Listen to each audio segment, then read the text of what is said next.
Supreme Commander Zixvax of the Hegemony Expeditionary Force stood before the holographic display, his four eyes blinking in what his species considered perfect sequential order, because heaven forbid anything about him be less than methodically perfect. The display showed his pride and joy, the most advanced robotic army ever assembled in the known galaxy. Row upon row of gleaming TX-1000 combat units, each one a masterpiece of engineering and artificial intelligence, stood at attention with the kind of precision that would make a geometry teacher weep with joy. Magnificent, aren't they? He chittered to his second in command, Ravtel, who nodded with appropriate subordinate enthusiasm.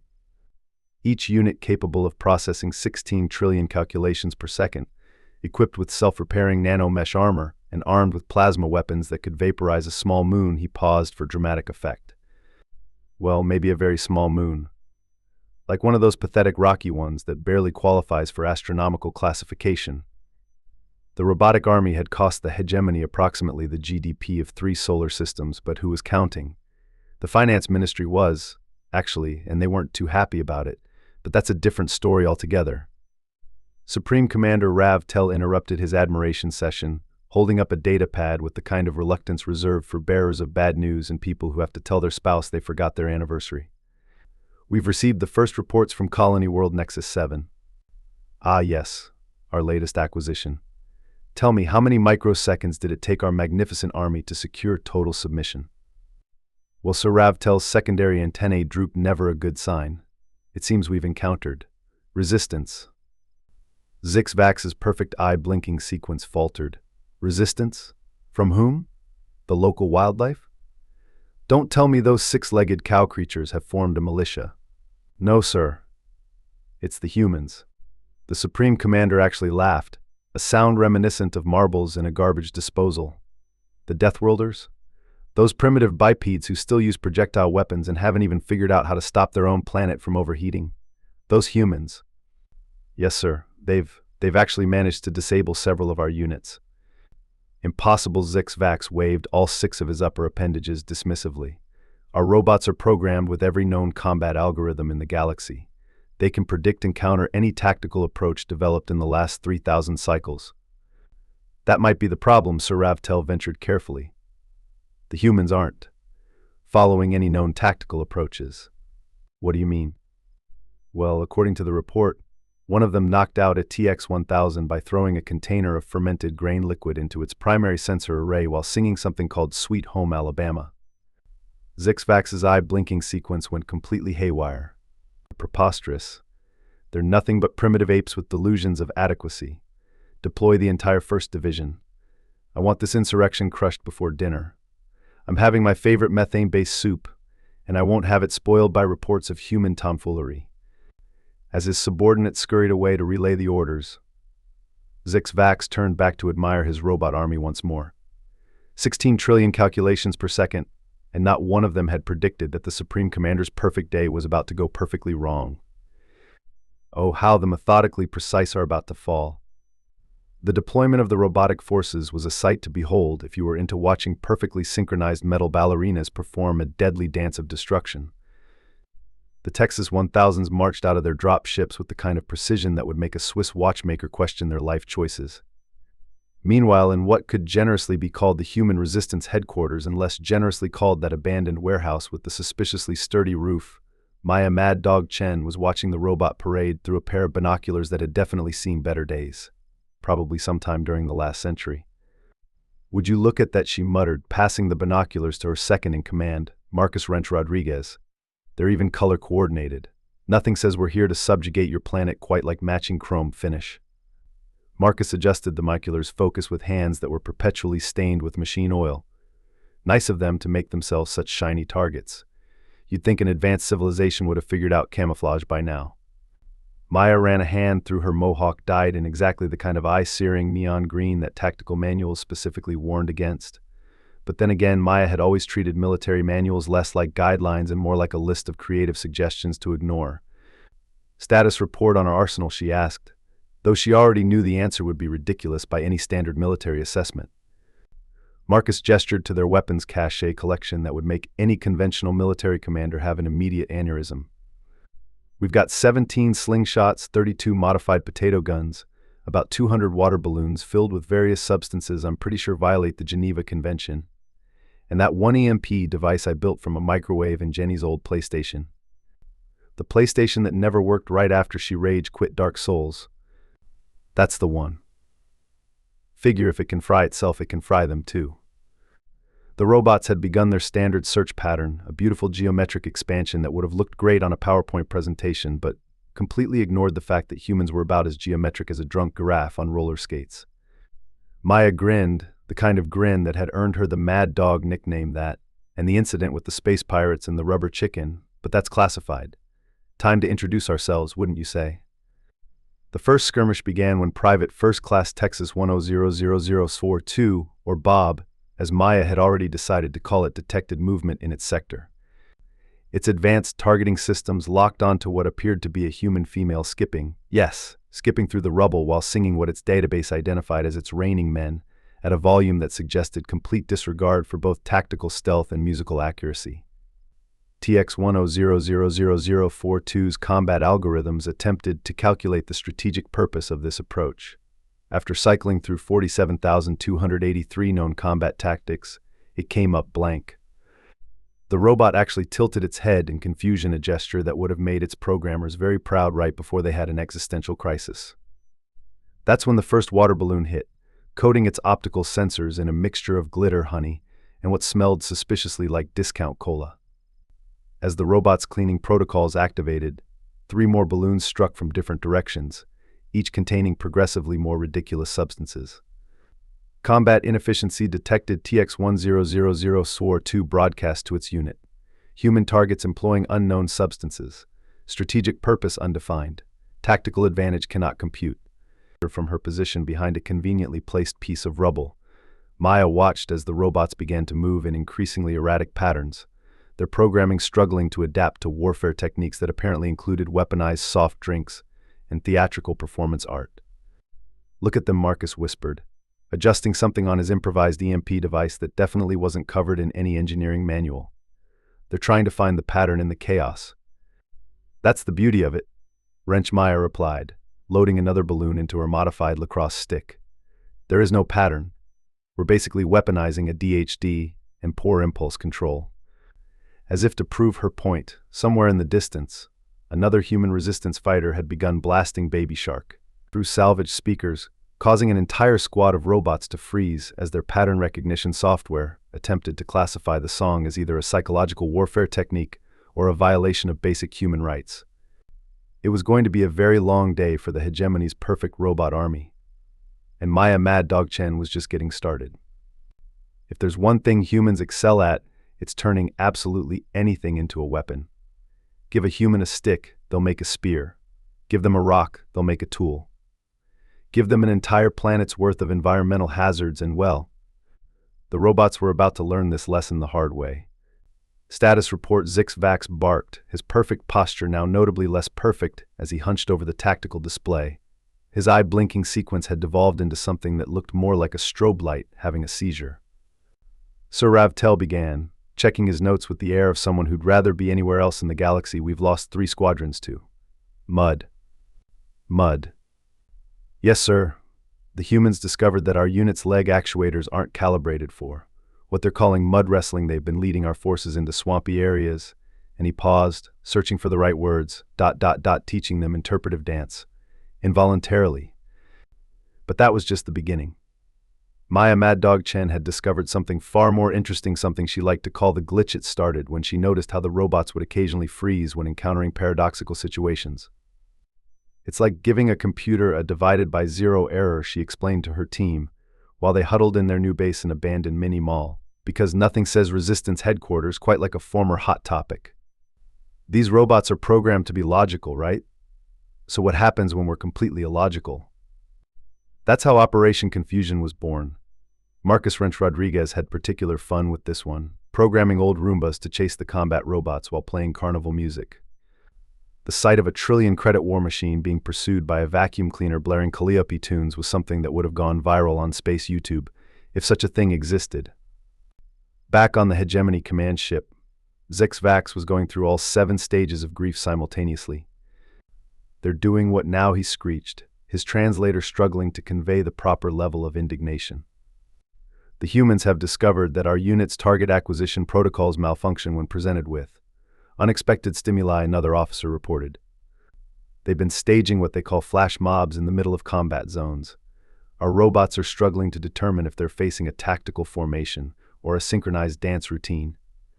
And the effectiveness of this strategy.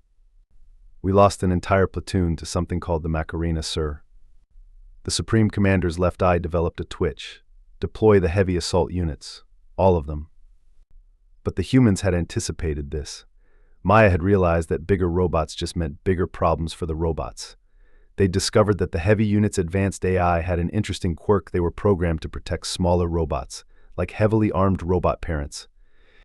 Watch this, Maya grinned, hefting what appeared to be a modified T-shirt cannon. She fired it at a group of standard TX-1000s, coating them in hot pink paint.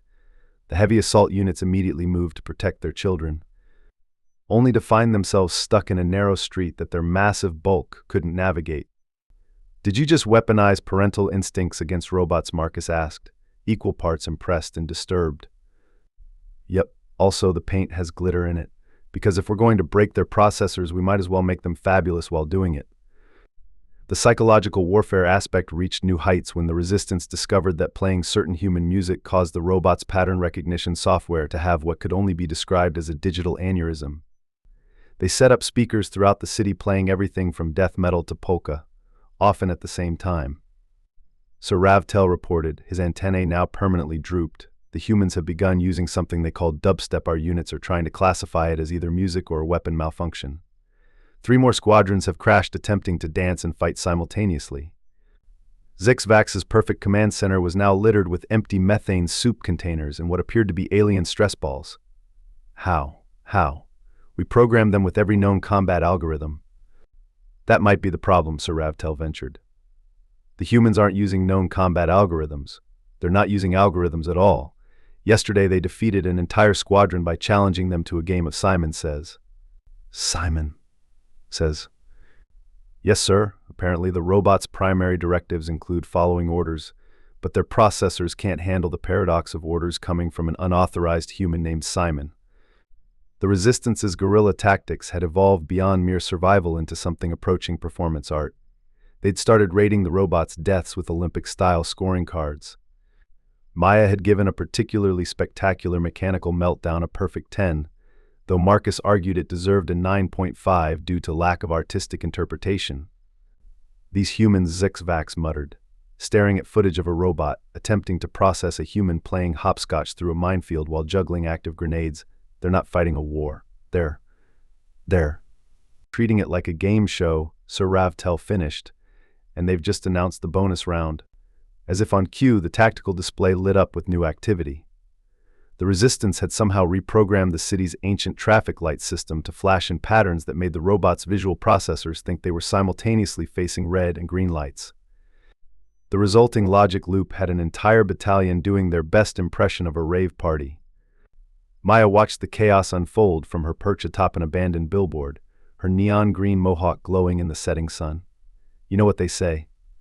She mused to Marcus, who was putting the finishing touches on something that looked suspiciously like a disco ball of doom. The only thing better than beating an enemy is making them beat themselves through their own confusion, he finished, admiring his handiwork. Think they'll ever figure out that their biggest weakness is their own perfection? Now Maya grinned, watching another robot attempt to simultaneously obey traffic laws and pursue their forces. That would require them to think outside their programming, and if there's one thing humans excel at, it's being thoroughly, gloriously unpredictable. Exactly.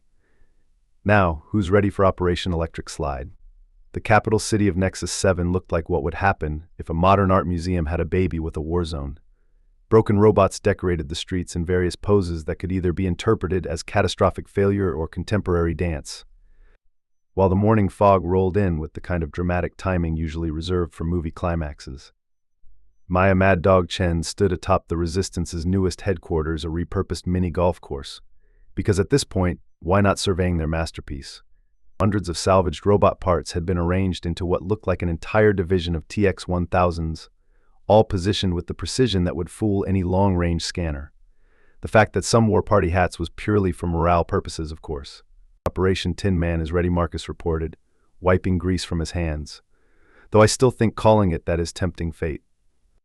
Hey, if we're going to get blown up, we might as well do it with style, Maya replied, adjusting her now legendary mohawk, which had been upgraded with small LEDs that matched their decoy robot's power signatures. How's our weather modification system coming along? Marcus gestured to their weather control device, a collection of industrial fans, smoke machines, and what appeared to be every last can of aerosol hairspray from the abandoned shopping district, ready to turn this fog into the robot equivalent of a bad acid trip. The Hegemony forces had finally lost all patience. Their remaining units descended on the capital in perfect formation, because apparently getting their mechanical butts kicked for days hadn't taught them anything about the downsides of predictability. Zixvax's voice boomed across the city. Surrender now, primitive Deathworlders, and we may show mercy. Maya picked up her salvaged robot communicator. Hey Zix, quick question, does your face always look like that, or did someone install your eyes upside down? The resulting alien splutter was worth the energy cost of broadcasting. That's when Operation Tin Man kicked into high gear.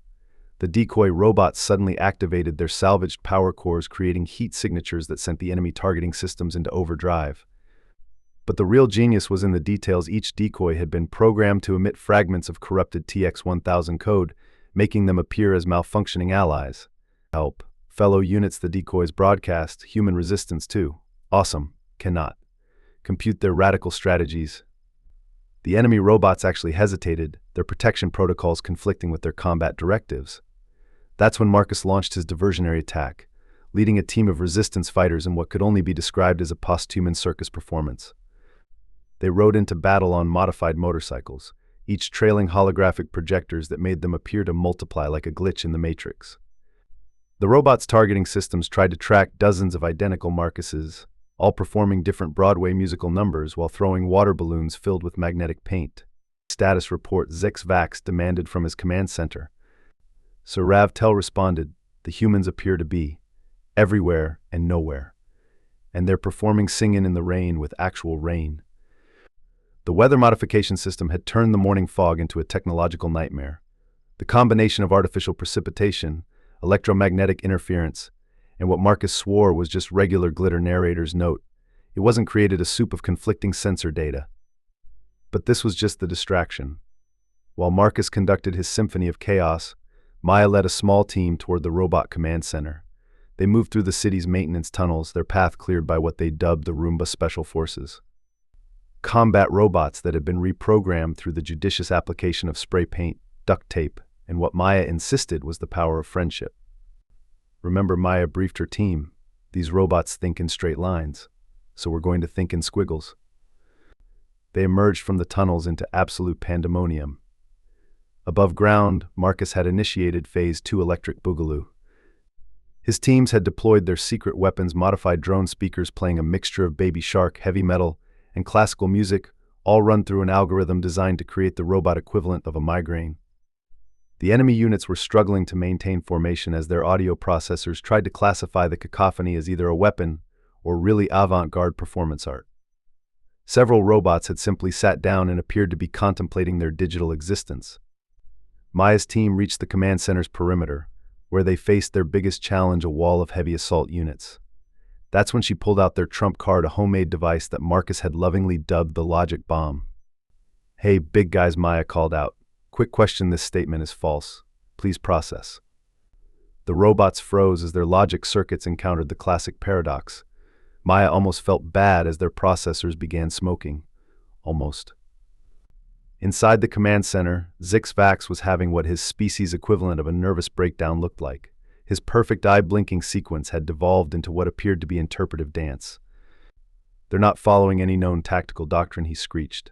They're not following any doctrine. They're just having fun, Sir Ravtel suggested, watching a group of humans conga line their way through a robot formation while tossing EMP grenades like party favors.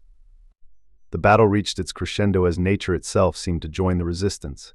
The city's notorious weather patterns, exacerbated by their modification system, created a perfect storm. Lightning struck randomly through the metallic fog, playing havoc with robot sensors. The wind carried the sounds of battle and several show tunes across the city, making it impossible to locate the true source of attacks.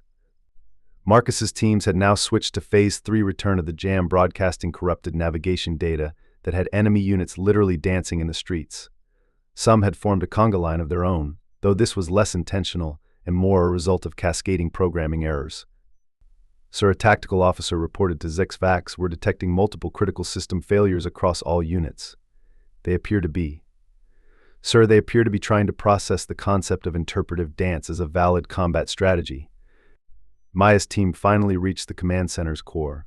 She looked at her makeshift army humans armed with determination, creativity, and several metric tons of glitter and felt a surge of pride.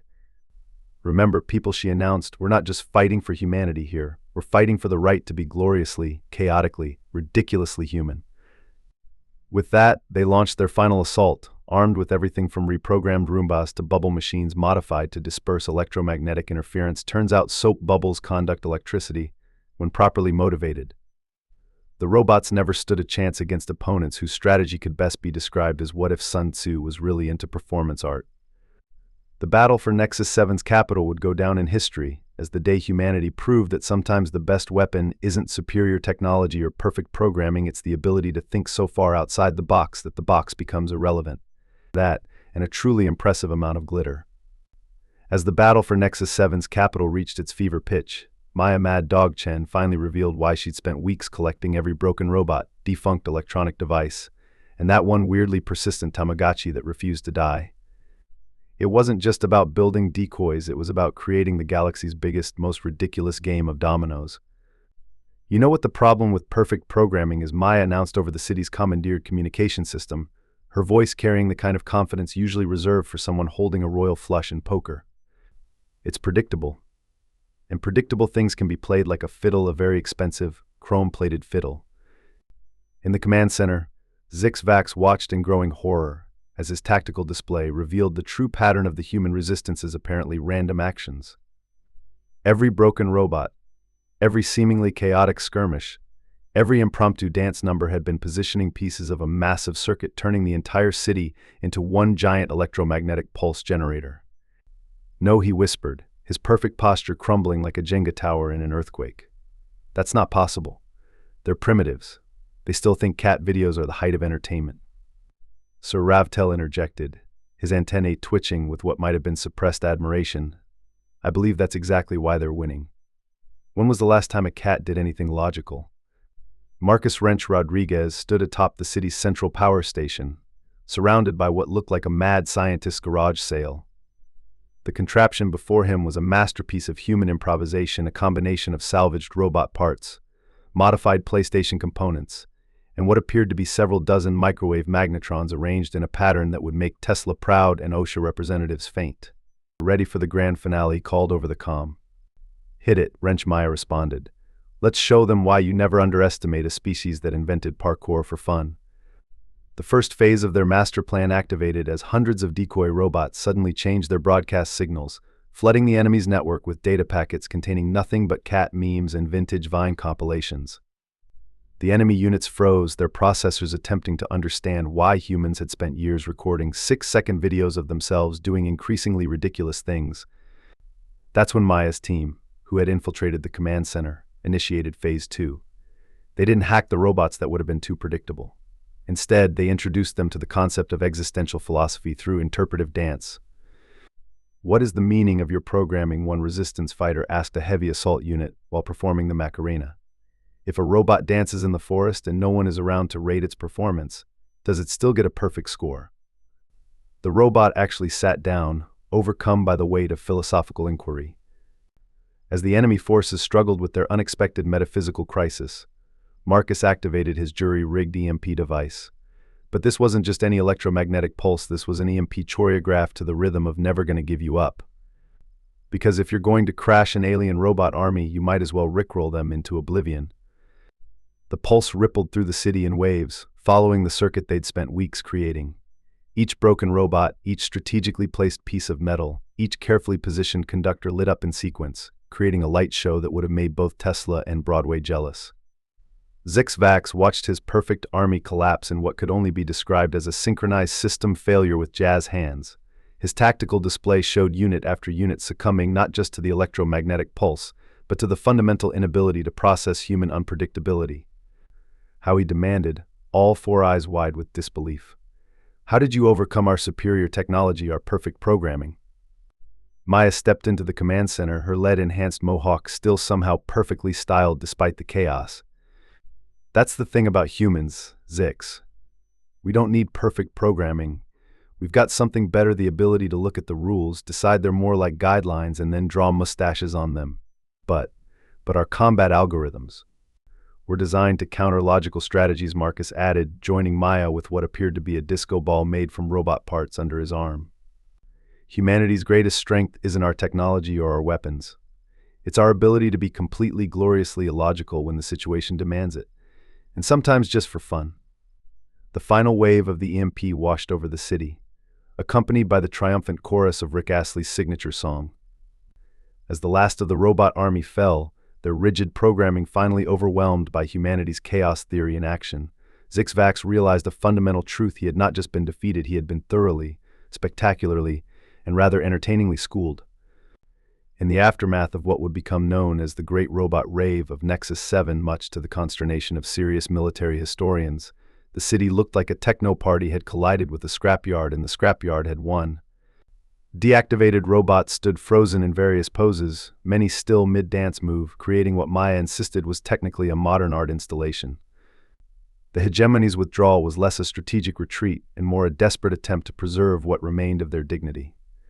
Zixvax, his perfect posture now permanently slouched, drafted the official withdrawal notice, which read simply, "Humans too weird. Cannot compute. We out." The celebration that followed would have made Woodstock look like a formal tea party. The resistance fighters had repurposed fallen robot parts into what they called victory accessories. Marcus had built a DJ booth from salvaged command modules, and someone had turned a heavy assault unit into a surprisingly decent coffee maker. Maya stood atop their mini golf course headquarters, now adorned with fairy lights made from robot optical sensors, and composed one final message to the retreating Hegemony forces. "Dear Zixvax, thanks for the dance.